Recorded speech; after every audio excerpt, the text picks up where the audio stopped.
आप क्या पे बैक कर रहे हैं पाकिस्तान के लिए, पाकिस्तानी यूथ के लिए? पाकिस्तान की हर चीज़ एक्सपोर्ट हो सकती है, इंक्लूडिंग आवर यूथ। इस वक्त सबसे ज़्यादा टूरिज़्म जो पाकिस्तान में हो रहा है वो मलेशिया से हो रहा है। मलेशिया में बिजनेस करना आसान है निस्बतन पाकिस्तान? जो बिजनेस है वो private sector generate, government of Malaysia है वो बहुत सपोर्टिव है, specially towards their locals in Pakistan. The moment you come in and you want to do the business, ये आपको ये नहीं बताते हाउ इट इज़ डन, ये आपको ये बताते हैं how it can not be done. Pakistan में कौन सी सियासी पार्टी को पसंद करते हैं आप? मैं तेरा नाम ना लूं फिर भी लोग पहचाने तुझे कि तारुफ आप अपना हवा बहार की है।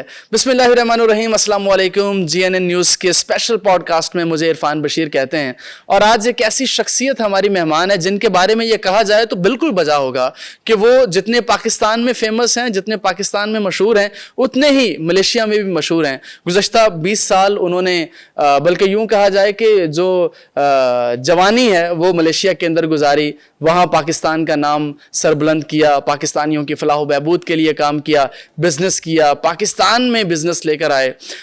मैं बिल्कुल आपका वक्त नहीं लूँगा, मैं बराह रास्त उनको वेलकम करूँगा पाकिस्तान के अंदर। Chaudhary Usman Nisar sahab, chairman Panchtan group sahab, thank you so very much आपके टाइम के लिए and very warm welcome to Pakistan sir. Thank you Irfan sahab, thank you for having me here today. Thank you. माशाल्लाह सर, हम मलेशिया से ही शुरू करते हैं। तो आप बताइए मलेशिया में कितना अरसा हो गया, किस मकसद के लिए गए थे और अब कैसा फील करते हैं पाकिस्तान भी जब आते हैं?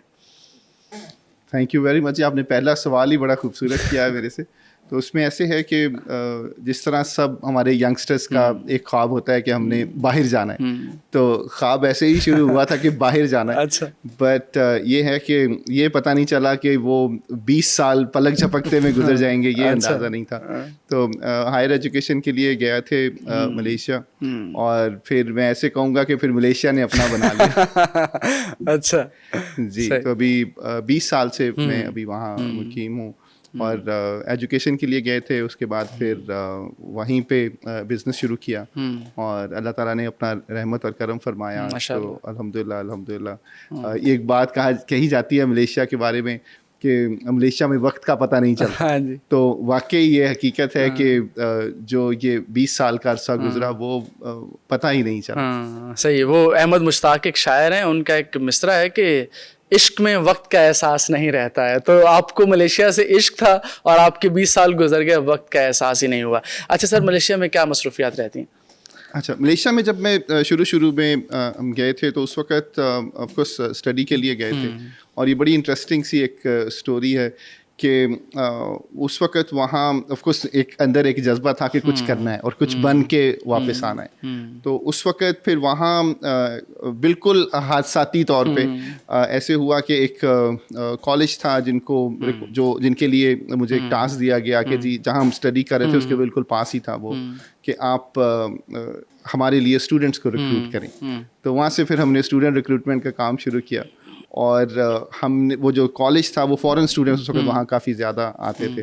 तो they initially had 60 students and then we added up 600 students within 18 months। Wow. And this I am talking about 20 years ago। Wow, ये आपकी कायदाना सलाहियतों के बायस ऐसा हुआ। अच्छा, तो अब बिजनेस को लेके पाकिस्तान में आने जाने तो तमाम जो मसरूफियात हैं ये भी बता दीजिए। उसमें ऐसे है कि देखें, जब आप बाहर कुछ प्रोग्रेस करते हैं, स्पेशली हम ओवरसीज़ डायस्पोरा हमारा पाकिस्तान का, देखें मैं उसमें एक क्रेडिट देना चाहूँगा फील्ड मार्शल आसिम मुनीर साहब को, कि अभी रिसेंटली ओवरसीज़ कॉन्फ्रेंस हुई जिसमें आने का इत्तेफाक हुआ, और उन्होंने जिस तरह से ओवरसीज़ पाकिस्तानीज़ को वेलकम किया, I still get goose bumps when I think about his speech. अच्छा। तो बहुत इंकरेजमेंट मिली इस बात को लेके कि पाकिस्तान में स्पेशली माइनिंग सेक्टर में और अदरवाइज बहुत पोटेंशियल है। और उनकी एक बात मुझे बड़े दिल को लगी कि कहते हैं कि ये ब्रेन ड्रेन है, तो ये ब्रेन ड्रेन नहीं है, ये ब्रेन गेन है। तो जिसको मैं अपने लफ्ज़ों में ऐसे इरफान साहब बयान करता हूँ कि पाकिस्तान की हर चीज़ एक्सपोर्ट हो सकती है, इंक्लूडिंग आवर यूथ। अच्छा, कि अगर हम इनको प्रॉपर स्किल सेट्स प्रोवाइड करें तो all over the world, even in our region, in ASEAN region, बहुत पोटेंशियल है, because specially Malaysia is a industrial hub, तो वहाँ फॉरेन वर्कर्स, फॉरेन लेबर्स की बहुत ज़रूरत रहती है। तो पाकिस्तान का नंबर अभी भी मलेशिया की फॉरेन वर्कर्स जो उनका जो है उसमें बहुत कम है, तो उसमें हम इम्प्रूवमेंट कर सकते हैं। माशाल्लाह। जब भी दुनिया में कोई इंसान कामयाब हुआ तो ही हैज़ टू पे बैक, तो आप क्या पे बैक कर रहे हैं पाकिस्तान के लिए, पाकिस्तानी यूथ के लिए, अगर हम बिजनेस को देखें या तमाम चीज़ों को देखें? देखें उसमें मैं ये कहूँगा कि देखें since you rightly said I am away from home for the past 20 years, तो जब हम पाकिस्तान की तरफ को देखते हैं तो देखें यहाँ बहुत सारे चैलेंजेस हैं, और नॉट ओनली चैलेंजेस हैं, एक चीज़ ये भी है कि यह अनटैप मार्केट है।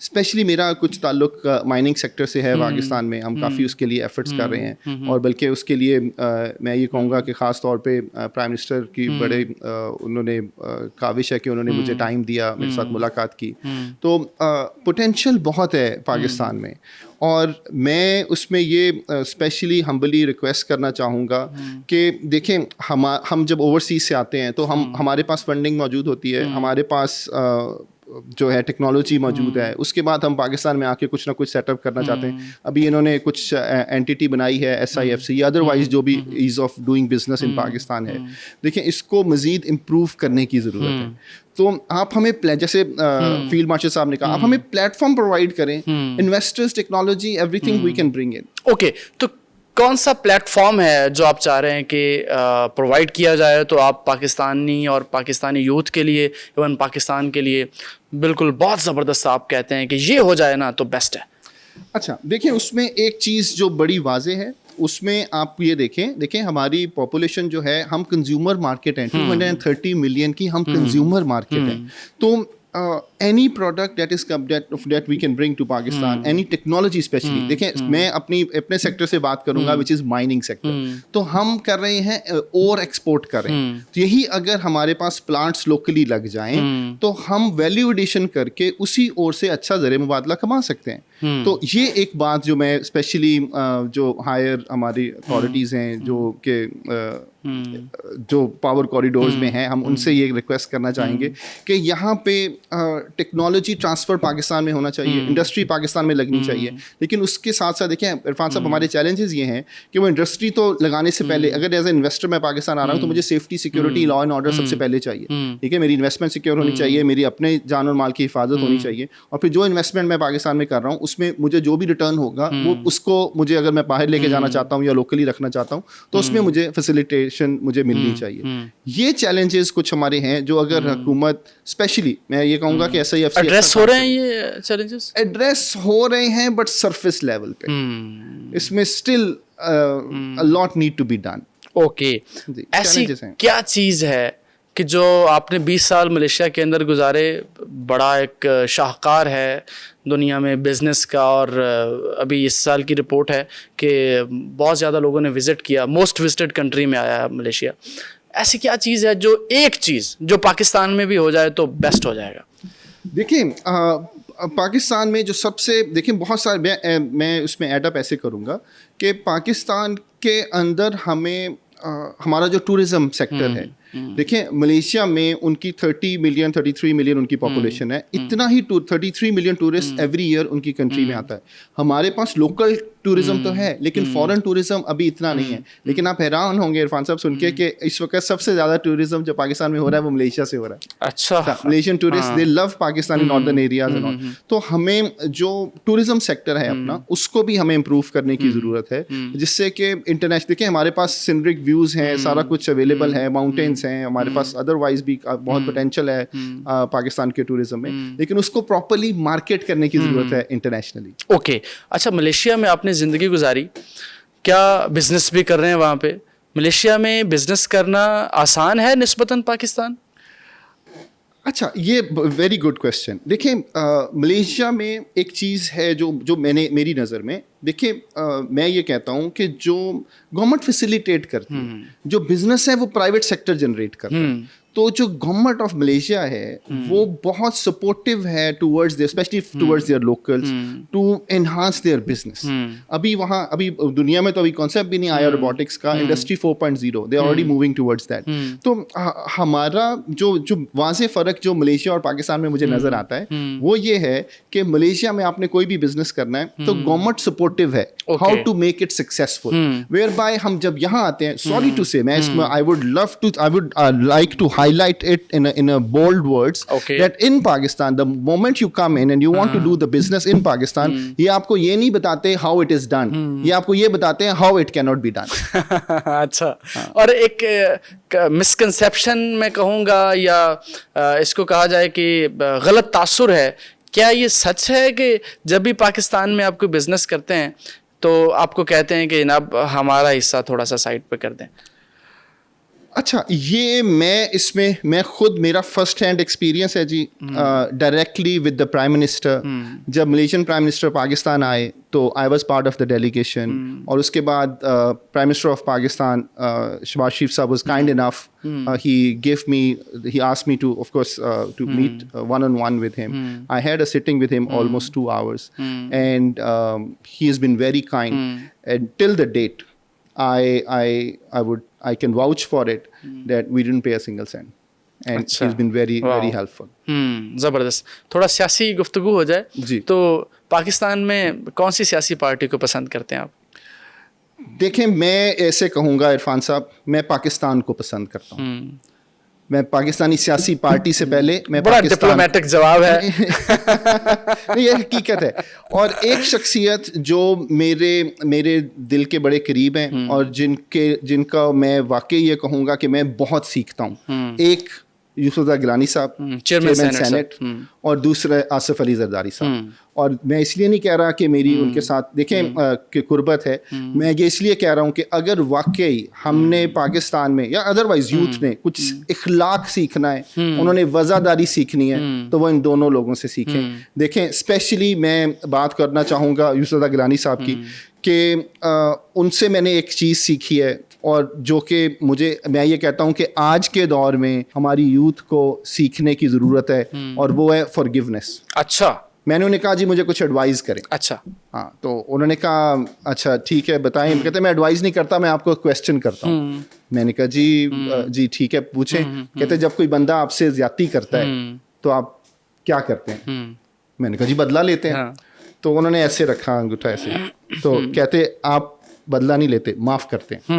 मैंने कहा जी अच्छा। कहते फिर अल्लाह आपको मौका देगा। मैंने कहा जी अच्छा। कहते अल्लाह आपको मौका देगा, ऐसे अंगूठा रखा। कहते अल्लाह आपको मौका देगा और मसलने का, हाँ, कि वो आपके अंगूठे के नीचे आएगा। हाँ, हाँ। मैंने कहा जी अच्छा जी। कहते फिर क्या करेंगे चौधरी साहब? मैंने कहा जी फिर ऐसे करेंगे। मसल देंगे। तो उन्होंने कहा नहीं, हाँ। फिर माफ करेंगे। वाओ। तो इरफान साहब मैं ये समझता हूँ कि जो माफ करने की जो ये एक क्वालिटी है, ये अल्लाह की सिफ्त है। हाँ। और दूसरी बात, सिर्फ आला ज़र्फ आदमी माफ कर सकता है, वाह वाह। कम ज़र्फ आदमी कभी माफ नहीं कर सकता, वो बदला लेता है। तो मुझे इन दोनों शख्सियात में चाहे वो हमारे प्रेसिडेंट साहब हैं आसिफ अली जरदारी साहब, चाहे वो चेयरमैन सेनेट साहब हैं, इन दोनों में मुझे आला ज़र्फी नज़र आई। और अगर स्पेशली चुने आप जिक्र किया आपने चेयरमैन सेनेट सैयद यूसुफ रज़ा गिलानी साहब का, तो वज़ीर आज़म भी रहे, लंबी जेलें भी काटी, और अभी माशाल्लाह पाकिस्तान का दूसरा आला तरीन ओहदा है जिस पे वो हैं। तो हम भी ये कहते हैं कि उन्होंने कभी कोई कंट्रोवर्सी की बात नहीं की है। इतना सब कुछ होने के बावजूद उन्होंने कभी कोई ऐसी बात नहीं की कि किसी से बदला लेने की बात की जाए। डेफिनेटली ये देखिए, ये उनकी शख्सियत का, वो भी उन्होंने रिसेंटली मलेशिया विजिट भी किया था। ये उनकी शख्सियत का एक मैं कहूँगा कि उनका एक पर्सोना है कि जो बंदा भी उनसे एक दफ़ा मिलता है वो उनका गिरविदा हो जाता है। और मैं उसको इस तरह कहूँगा कि मेरी जितनी दफ़ा भी उनके साथ नशिस्त होती है, मैं कुछ ना कुछ नया सीखने का मौका उनसे मिलता है। बहुत से क्रिटिक्स भी हैं गिलानी साहब के, जरदारी साहब के, चूँकि एक सियासी शख्सियात हैं और एक लंबी जर्नी है सियासत की, तो कौन सी बात बुरी लगती है दोनों शख्सियात में?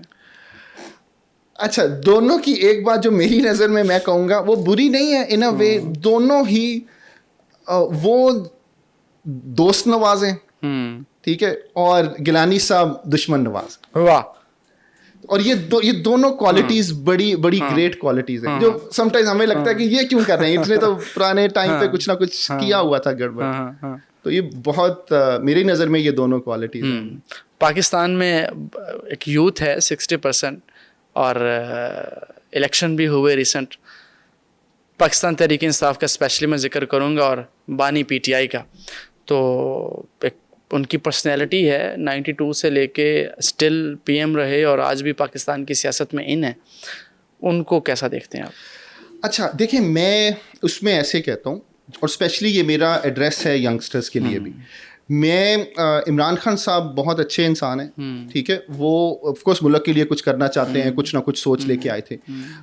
मैं ये कहता हूँ कि वो सब कुछ होगा, वो मुत्तकी परहेजगार होंगे, बट उनको गाड़ी चलानी नहीं आती, गवर्नेंस नहीं है, माजरत के साथ। देखें, आज की हम गवर्नमेंट की बात करें तो which is of course again field marshal Asim Munir साहब की वजह से, अदरवाइज जो गाइडलाइन है, देखिए हमारा जो ये मार्का हक हुआ, उसकी वजह से जो हमारा इमेज बिल्डिंग हुई है, जो हमारा ग्राफ ऊपर गया है डिप्लोमेटिकली, अदरवाइज जो एक अप्रिसिएशन हमें पूरी दुनिया में मिली है, ये यू एक्सेप्ट इट और you don't accept it, whatever whichever party you belong to, इसका credit field marshal Asim Munir को। I belong to Pakistan, so मैं आपसे ये सवाल भी करूंगा कि मार्का हक से पहले वाला पाकिस्तान और मार्का हक के बाद वाला पाकिस्तान, अगर इसको आप 1 लाइनर या 2 लाइनर में कहें तो क्या कहेंगे? देखिए जी, मैं ये कहूँगा कि मार्का हक से पहले वाला पाकिस्तान में एक बात मैं आपको बताऊं, जब ऑफ कोर्स उस वक्त हम पहले जीरोस थे, आज हम हीरो हैं। If you want me to put it in one line, हम जीरो से हीरो बने। और एक और बात है, देखें हम इंटरनेशनली ओवरसीज हम ट्रैवल करते हैं, द मोमेंट आज किसी को पता चलता है हमारे रीजन में, आसियान रीजन में, कि आई एम फ्रॉम पाकिस्तान, और मार्का हक के बाद की बात मैं कर रहा हूँ, तो वो बाकायदा तौर पे, specially even the Chinese community और the otherwise, they approach us. और बल्कि समटाइम्स मेरे साथ 3-4 दफ़ा ऐसे हुआ है कि मैं बैठा हुआ और उसको पता चला कि ये पाकिस्तानी है, they got up, they approach me and they say very well done, wow, very well done. तो मलेशिया की जो सियासी क़यादत है, सबसे ज़्यादा पसंद आपको कौन है और उनकी शख्सियत की खूबियाँ क्या हैं? अच्छा देखिए, हमारी करंट जो गवर्नमेंट है, दे आर डूइंग, जो कि हमारे प्राइम मिनिस्टर हैं अनवर इब्राहिम साहब, he is doing a remarkable job. However इनके जो प्राइम मिनिस्टर हैं, जो is also very close to me, वो महातीर मोहम्मद साहब, जो अभी 100 ईयर्स के हुए हैं माशाल्लाह, और 22 ईयर्स उन्होंने मलेशिया पे रूल किया, and he transform Malaysia to be where they are today. और मैं आपकी इसी पॉडकास्ट की वसात से एक बात ये कहूँगा, मुझे हर कोई ये पूछता है कि पाकिस्तान और मलेशिया या कुआलालंपुर और लाहौर में क्या फ़र्क है, तो मैं ये कहता हूँ कि Kuala Lumpur is a little refined form of Lahore. Wow. So Mahathir Mohamad sahab, इस शाहकार के पीछे उनकी काविशें हैं जी। सही है। पाकिस्तान के लिए कितने फ़िक्रमंद रहते हैं आप? आखिरी 2 सवाल आपसे। और कोई ऐसा प्रोजेक्ट जो आप चाहते हैं कि ये हो जाए तो बड़ा ज़बरदस्त हो जाएगा पाकिस्तानी हीरोज़ के लिए, और पाकिस्तान के जो गुमनाम हीरोज़ हैं जिनको हम भूल चुके हैं, चूँकि टेक्नोलॉजी का दौर है, सोशल मीडिया है, तो बहुत से लोगों ने बड़ा काम किया पाकिस्तान के लिए, बड़ा सरबुलंदी का काम किया, लेकिन उनको कोई जानता ही नहीं है। जी इरफान साहब, उसमें एक तो मैं ये कहना चाहूँगा कि आपके इस क्वेश्चन के उसमें कि पाकिस्तान के लिए एक चीज़ जो बहुत ज़रूरी भी है, देखें, वो मैं ये कहता हूँ कि the world is full of critics and of course you be the encourager, the world is full of critics already, तो उसमें हमें encourage करने की ज़रूरत है, और उसके लिए हमारी एक काविश है कि हम the Pakistan book of records which is also in Malaysia में, वहाँ उन्होंने बनाया है the Malaysian book of records, तो हम उसी से related the Pakistan book of records को पाकिस्तान में लेके आना चाहते हैं, which is of course again encouragement for the youth. Number 2, देखिए हमारा टूरिज़म, तो टूरिज्म सेक्टर के लिए हमें उसमें भी बहुत एफर्ट करने की ज़रूरत है। तो उसके लिए भी एक हमारा पूरा रोड मैप हमने बनाया है कि जो हम पाकिस्तान में टूरिज्म को प्रमोट कर सकते हैं। एंड नंबर 3 एक जो बहुत ही क्लोज टू माय हार्ट है वो देखें, मैं मलेशिया में एक हमने थिंक टैंक है जिसके अंडर हमने बनाया है ग्लोबल मुस्लिम बिजनेस फोरम। तो अंडर ग्लोबल मुस्लिम बिजनेस फोरम वो उसका जो इवेंट हमारा फर्स्ट हमने इवेंट किया उसमें prime minister of Malaysia he hosted it and then of course Indonesian prime minister ASEAN region के लिए बेसिकली था। तो looking at the potential of ASEAN region we want ASEAN +1, so ASEAN plus Pakistan.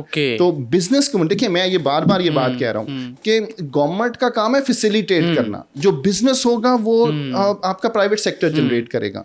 तो मेरे दरवाजे, ये मैं आपके इस कैमरे की वसात से ये कहना चाहूँगा, स्पेशली हमारे बिजनेस ओनर्स जो पाकिस्तान में जो बिजनेस करना चाहते हैं मलेशिया में, तो मेरे दरवाजे आपके लिए हर वक्त खुले हैं। हम ASEAN Pakistan chamber of commerce और इधर से Pakistan ASEAN chamber of commerce हम बनाने जा रहे हैं, जिसके लिए कि ये हमें ज्वाइन करें और हम आपको फैसिलिटेट करेंगे आसियान रीजन में बिजनेस जनरेट करने के लिए, और similar of course vice versa. तो ये एक बहुत इंपॉर्टेंट है। और इसी तरह हम उनके लिए हम इवेंट अरेंज करना चाह रहे हैं पाकिस्तान में, जिसमें कि हम head of states of all this ASEAN region will bringing them to Pakistan so that we our interaction will be increased and at the same time our exports will be increasing as well. माशाल्लाह। Last question Joseph, you are very successful businessman माशाल्लाह। कोई भी इंसान अगर businessman बनना चाहता है, youth है पाकिस्तान के 60%, क्या ऐसी 3 एडवाइजेस करेंगे आप, या 3 ऐसी क्या खूबियाँ होनी चाहिए कि वो कामयाब हो सकता है बिजनेस को लेके, या वट एवर ही डू? देखिए, number 1, if you can't handle stress you can't handle success. That's number 1। Wow. या नंबर 2, यानी अगर आप स्ट्रेस को हैंडल नहीं कर सकते हैं तो फिर आप सक्सेस को हैंडल नहीं कर सकते हैं। जी ठीक है। Number 2, integrity. देखिए, मैं ये समझता हूं कि हर वो इंसान, चाहे वो बिजनेस में है, चाहे वो जॉब में है, चाहे वो कहीं भी है, उसमें अगर इंटेग्रिटी नहीं है तो उसमें और जानवर में कोई फर्क नहीं है। एंड नंबर 2, इंटेग्रिटी से मुराद ये फील्ड मार्शल आसिम मुनीर साहब ने कहा था कि आप एक सुपीरियर नेशन है ओवरसीज पाकिस्तानीज में, जब उन्होंने एड्रेस किया था। तो मैं उसी बात को सेकंड करता हूं कि हम एक सुपीरियर हैं। देखिए, मैं आपको उसकी एक छोटी सी थोड़ा सा एक लाइनर में ये बात करूंगा कि हमारे जब फॉरेनर्स यहाँ आते हैं पाकिस्तान में, तो हमारा उनसे कोई रक्शे वाला पैसे नहीं ले रहा, वो किसी शॉप पे जा रहे हैं वहां कोई पैसे नहीं फ्री ले रहा, उनकी, हाँ। तो ये वो है जो हमारे नॉर्मल कॉमन पीपल हैं। ये टूरिज्म की वो फॉर्म है जो पूरी दुनिया में आपको कहीं नहीं मिलती। तो उसमें भी इंटेग्रिटी है कि मैंने मेरा मेहमान है। अच्छा, और तीसरी बात जो आपने बिजनेस के लिए आपने कहा, मैं उसमें एक बात और हमारी यूथ के लिए मैं ये कहूँगा कि देखें, और ये बात मुझे किसी ने एडवाइस किया, जो मेरे फादर ने मुझे एडवाइस किया, जो आज तक मेरे अंदर है, कि आप में एलिमेंट ऑफ परफेक्शन, वो देखिए, परफेक्ट सिर्फ अल्लाह सुब्हानहू तआला की जात है, पर हमने परफेक्शन फाइंड करनी है। तो आप झाड़ू भी मार रहे हैं तो ऐसे मारें कि पूरी दुनिया में आप जैसा कोई झाड़ू ना मारता हो। वाह। तो ये बहुत जरूरी है, यानी दिलो जान से काम करना है, जो भी करना है। There is no shortcut to success in simple. There's no shortcut to success. Thank you so very much Chaudhary Usman Nisar साहब, आप पाकिस्तान आए और आपने हमें स्पेशली पॉडकास्ट के लिए टाइम दिया। Thank you very much. Thank you for having me. आप अपनी राय का इजहार कर सकते हैं कमेंट बॉक्स में। इंशाल्लाह मुलाकात होगी अगले पॉडकास्ट में। अल्लाह हाफिज़।